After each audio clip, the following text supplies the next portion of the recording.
மக்களே, இது ப்ரோமோ உலகம். எல்லாரும் எப்படி இருக்கீங்க? உலகத்தில் இருக்க எல்லாருக்குமே இன்றைக்கி வந்து ஹாப்பி மதர்ஸ் டே. சிவங்கி இன்றைக்கி வந்து மதர்ஸ் டே ஸ்பெஷலாக என்ன தெரியுமா ஷேர் பண்ணியிருக்காங்க? சிவங்கியோட அம்மா 20 வயசில் எப்படி இருந்தாங்களோ அதே மாதிரி சிவங்கியோட அம்மா மாதிரியே இருக்க மாதிரி ஒரு ரீலில் வந்து ஷேர் பண்ணியிருக்காங்க.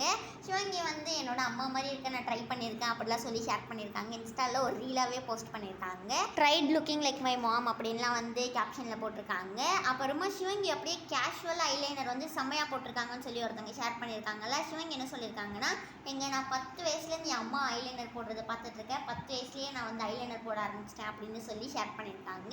சிவங்கி இன்னைக்கு வந்து அவங்களோட ஃப்ரெண்டுக்காக பர்த்டே விஷ் பண்ணியிருக்காங்க. புகழும் வந்து பென்சி அப்புறமா அவங்களோட அம்மாக்காக வந்து மதர்ஸ் டேக்காக விஷ் பண்ணியிருக்காங்க. சிவங்கி நேற்று நைட்டு வந்து இன்ஸ்டாவில் ஒரு ஃபோட்டோ ஷேர் பண்ணியிருக்காங்க. மணிமேகலை இப்போ வந்து மகாபலிபுரமில் இருக்காங்க. இந்த வீடியோ உங்கள் எல்லாருக்குமே பிடிச்சிருக்கும்னு நினைக்கிறேன். இந்த வீடியோ பிடிச்சிருந்ததுன்னா மறக்காமல் ப்ரோமோ உலகம்க்கு லைக் பண்ணி சப்ஸ்கிரைப் பண்ணி பக்கத்தில் இருக்க பெல் ஐக்கான் அமைக்க வச்சுக்கோங்க. அப்போ தான் உங்களுக்கு நோட்டிஃபிகேஷன்ஸ்லாம் வரும். நீங்களும் இந்த வீடியோவை ஸ்கிப் பண்ணாமல் பார்த்து என்ஜாய் பண்ணலாம்.